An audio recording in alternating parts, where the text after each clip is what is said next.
मित्रांनो, झोपेत असतानाही पैसे कमवण्याचा मार्ग नाही शोधला तर आयुष्यभर कष्ट करावं लागणार आहे मित्रांनो. ही गोष्ट कधीही लक्षात ठेवा मित्रांनो. त्यासाठी मित्रांनो, आज आपण असं एक काम बघणार आहोत. असं एक छोटंसं दुकान आहे, ते चालू करून द्यायचं आहे मित्रांनो. यामध्ये ना कुठला माल बनवायचा आहे, ना कुठला माल विकायचा आहे, ना कुठली मशिनरी लागणार आहे. अशा प्रकारचं काहीच लागणार नाही मित्रांनो. छोटासा एक व्यवसाय आहे मित्रांनो. कमी भांडवलामध्ये हा व्यवसाय चालू करता येणार आहे आणि झोपेमध्ये असताना सुद्धा त्या ठिकाणी इन्कम येत राहणार आहे. आता या ठिकाणी झोपेत असताना म्हणजे सतत झोपून नाही राहायचं, थोडंफार काम सुद्धा करावं लागणार आहे. एक प्रकारे ह्या व्यवसायाच्या माध्यमातून पॅसिव्ह इन्कम होणार आहे मित्रांनो. आता करायचं झाल्यास मित्रांनो, भरपूर दुकानं आहेत, भरपूर व्यवसाय आहेत. हे आपल्याला मी थोडक्यात सांगतोय मित्रांनो, म्हणजे आपल्याला सुद्धा लक्षात येईल आणि तेच का करायला पाहिजे आणि बाकीचे का करू नयेत. काही जण किराणा दुकान चालू करतात, 60-70 हजार रुपये गुंतवणूक करतात आणि किराणा दुकान चालू करतात. आता किराणा दुकान म्हटल्यानंतर मी माझ्या अनुभवावरून सांगतोय मित्रांनो, 60-70 हजार रुपयाची गुंतवणूक असेल तर किराणा दुकान आपण कधीच करू नका. आपल्याला करायचं असेल तर आपण करू शकता, मी करू नका म्हणत नाही, परंतु एक माझं अनुभव सांगतोय. आता किराणा दुकान म्हटल्यानंतर समजा त्या ठिकाणी 1 किलो साखर विकली, 43 रुपये सध्या दर आहे साखरेचा, कमी जास्त होत राहतो. दुकानदाराला त्या ठिकाणी 1-2 रुपये प्रॉफिट होणार. 50 किलोचा कट्टा एक आणला साखरेचा, 40-41 रुपये किलोने तो कट्टा भेटणार आणि तो त्या ठिकाणी 43 रुपये किलोने विकणार आणि त्या ठिकाणी 1 किलो पाठीमागं 2 रुपये प्रॉफिट होणार.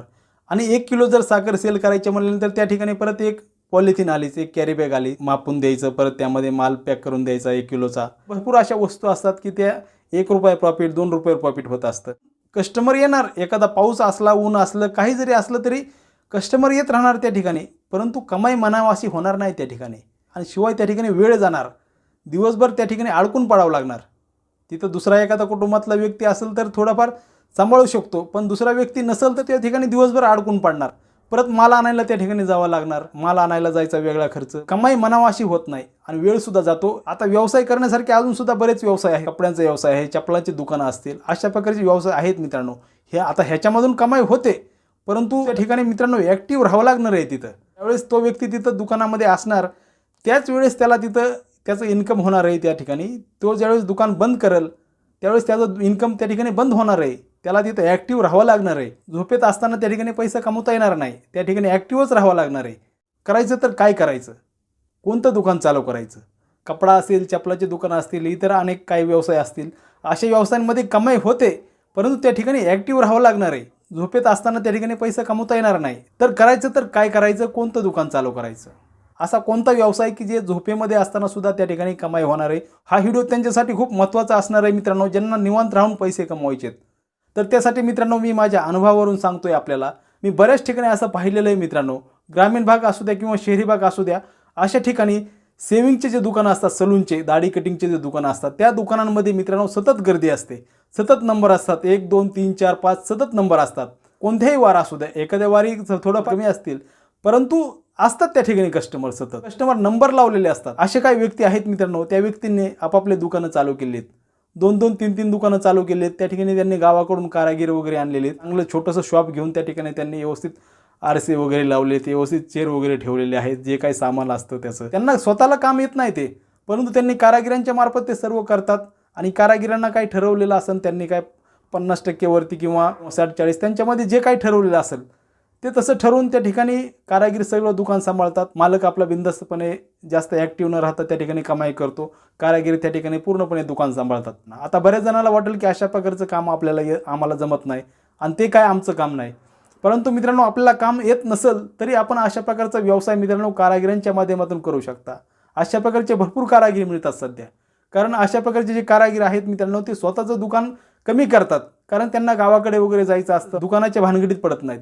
ते डायरेक्ट कुठंतरी काम करणं पसंत करतात. दुसरे जे बिझनेस असतात मित्रांनो, त्यामध्ये वेगळ्या प्रकारचे माल आणावा लागतो, वेगळ्या प्रकारचा माल तयार करायचा, तो माल परत सेल करायचा, वेगळ्या प्रकारच्या मशिनरी लागतात. परंतु हा व्यवसाय मित्रांनो सगळ्यात वेगळा आहे मित्रांनो. कारागिरांच्या माध्यमातून चांगल्या पद्धतीने व्यवसाय चालणार आहे आणि त्यांच्या कॉन्टॅक्टमध्ये राहिल्यावर इतर दुसरे सुद्धा कारागिरी मिळत असतात.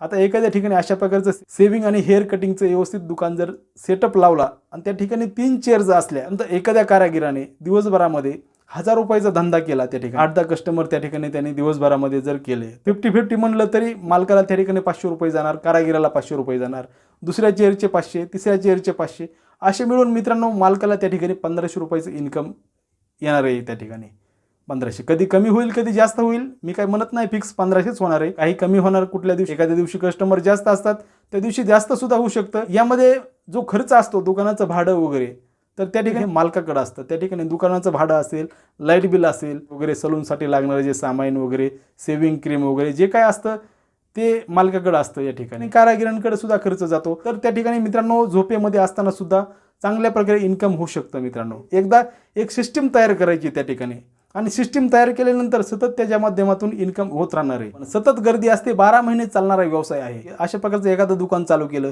तर एखाद्या दुकानामधून 15,000 रुपये, आणि दुसरं अजून एखादं दुकान जर चालू केलं तर त्या दुकानामधून 15,000 रुपये, त्यामधून 15 आणि 15 30,000 रुपये, आणि त्यामधला खर्च वगैरे काय गेला, त्या ठिकाणी दुकानाचं भाडं वगैरे रेंट गेलं, तर कमीत कमी 15 ते 20,000 रुपये पॅसिव्ह इन्कम त्या मालकाला सहज मिळणार आहे. त्या ठिकाणी ते पॅसिव्ह इन्कम असणार आहे. मालकाने एकदाच सेटअप त्या ठिकाणी लावलेला आहे. ते मालक घरी जाऊन झोपला किंवा 4 दिवस कुठं बाहेर जरी गेला तरी मालकाला त्या ठिकाणी इन्कम येत राहणार आहे सतत. आता एक्झॅक्टली मी एवढंच 15,000 रुपये येतील असं म्हणत नाही. कधी कमी होणार आहे, कधी जास्त होणार आहे. ज्यावेळेस कस्टमर कमी येतील त्यावेळेस कमी होणार आहे, ज्यावेळेस कस्टमर जास्त येतील त्यावेळेस जास्त इन्कम होऊ शकतं.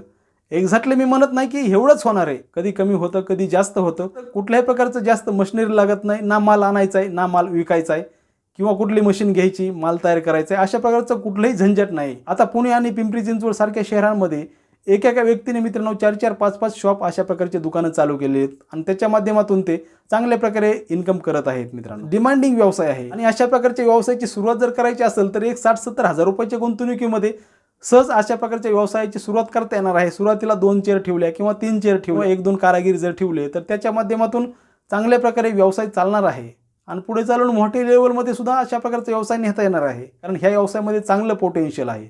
आणि अशा प्रकारचा व्यवसाय चालू करण्याच्या अगोदर कोणत्या एरियामध्ये व्यवसाय चालू शकतो, ज्या एरियामध्ये जास्त अशा प्रकारचे शॉप नाहीत, अशा एरियामध्ये चांगला एरिया वगैरे निवडून स्थानिक अथॉरिटीकडून परवानगी वगैरे, रितसर परवानगी वगैरे घेऊन जर अशा प्रकारचा व्यवसाय केला, चांगल्या पद्धतीचं एक छोटंसं शोरूम जर तयार केलं, एक चांगलं स्ट्रक्चर तयार केलं, तेवढं कस्टमर आकर्षित होतात मित्रांनो. कारागिरांच्या माध्यमातून व्यवसाय चालवायचा आहे. कारागिरांना सुद्धा त्या ठिकाणी परवडणार आहे आणि मालकाला सुद्धा परवडणार आहे. त्यामुळे दोघांनाही परवडल्यामुळं या ठिकाणी चांगल्या पद्धतीने व्यवसाय हा चालू शकतो. ग्राहकांना व्यवस्थित चांगल्या पद्धतीची सर्व्हिस दिली, चांगली त्यांची काळजी घेतली, तर पुढे चालून व्यवसाय वाढू सुद्धा शकतो. आता बघूत मित्रांनो ह्या व्यवसायातील काही उपयुक्त माहिती. कोणताही व्यवसाय चालू करण्याच्या अगोदर मार्केट सर्व्हे करणं खूप आवश्यक असतं. ज्या भागामध्ये व्यवसाय करायचा आहे त्या भागामध्ये सध्या लोकेशनची पाहणी करणं आवश्यक असणार आहे. त्या भागामध्ये सध्या कशा प्रकारचे व्यवसाय चालू शकतात, त्या भागामध्ये किती कॉम्पिटिशन आहे ह्याचे सुद्धा पाहणी करणं आवश्यक असणार आहे.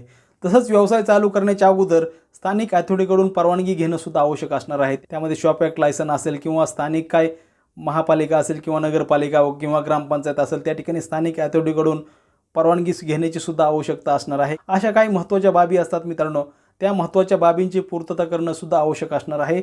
आणि अशा प्रकारचा व्यवसाय चालू करण्याच्या अगोदर गरज पडल्यास तज्ज्ञ सल्लागाराचा सल्लासुद्धा घेण्याची आवश्यकता लागणार आहे. कारण कोणत्याही व्यवसायामध्ये मित्रांनो जोखीम असते. व्यवसायाच्या 2 बाजू असतात, आणि दोन्ही बाजूने विचार करून व्यवसाय चालू केला तर त्या ठिकाणी जास्त माणसाला जास्त रिस्क राहत नाही.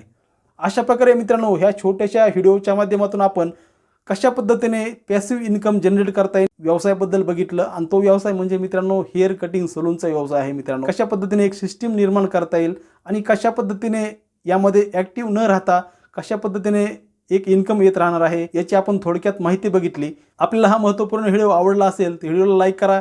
यासंबंधी आपला काही प्रश्न असेल तर तो आपण कमेंट बॉक्समध्ये विचारू शकता. आणि हा व्हिडिओ जास्तीत जास्त गरजू बांधवांना सुद्धा शेअर करा. आपण चॅनलवरती नवीन असाल तर चॅनलला सबस्क्राईब करा, बेल आयकन दाबून ऑलवरती क्लिक करा, जेणेकरून येणाऱ्या सर्व व्हिडिओच्या सूचना आपल्याला वेळेवरती मिळतील. धन्यवाद.